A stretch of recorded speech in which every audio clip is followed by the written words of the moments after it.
Hi everybody, we're going to read our book, The Best Gingerbread Race Ever. It's by Kelly Hargrave and illustrated by John Joven. The Best Gingerbread Race Ever. Tiny Tinsel was made of gingerbread. He was a little spicy, a lot sweet, extra shiny, and super duper tiny. But being small didn't hold him back from his favorite day of all.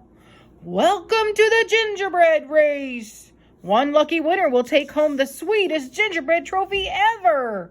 But who will it be? Cotton Candy Yeti! Good luck finding a way around that fluffy fur. Sprinkle Toes! She leaves a trail of sprinkles wherever she goes.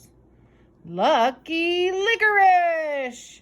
His long legs leap unbelievable lengths. Bubblegum Berry! Those bubblegum paws bounce him high into the sky. Giggly Gumdrop! Her wand fires gumdrops when she giggles. And Tiny Tinsel, down here. He may be tiny, but his heart is mighty.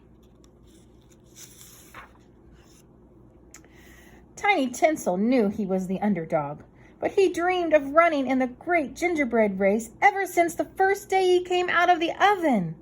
He practiced running laps around his hot chocolate pond and leaping over stacks of marshmallows.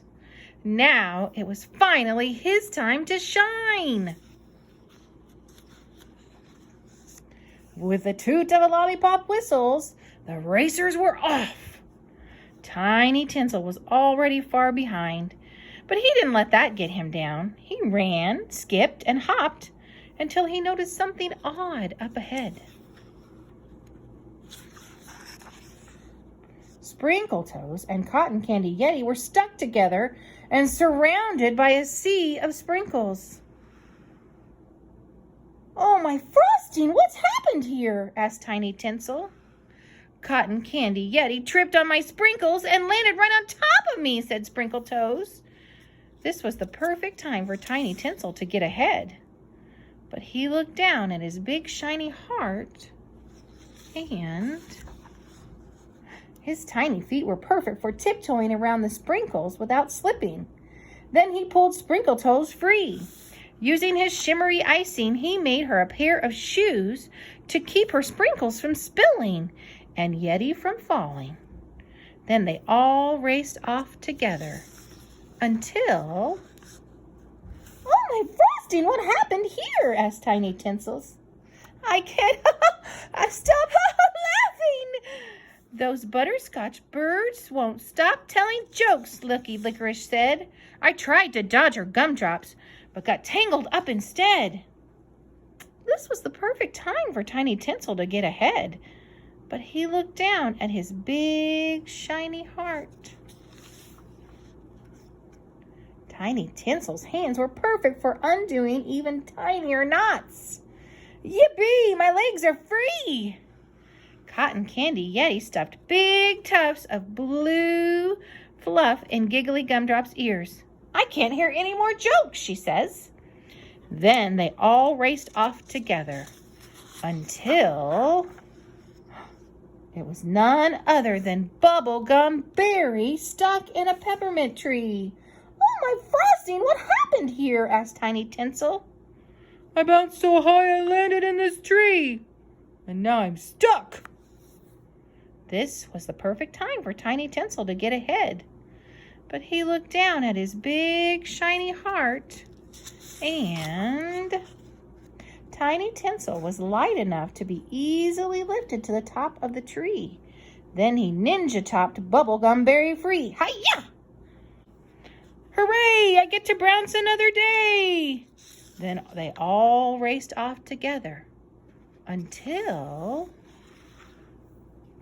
they came across a raging root beer river with the finish line just on the other side.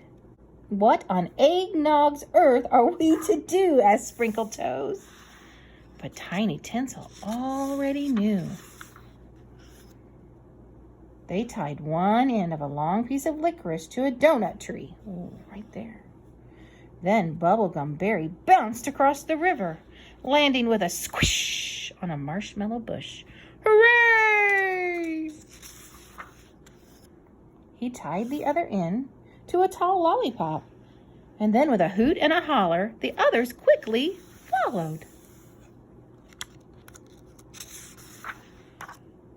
When everyone landed, they looked toward the finish line. But who should win the race? I'd still be a tangled mess of licorice. If it weren't for Tiny Tinsel, I'd still be spewing sprinkles. I'd still be giggling up a storm. I'd still be stuck in that tree. But that wasn't just me, said Tiny Tinsel. That was a whole lot of we.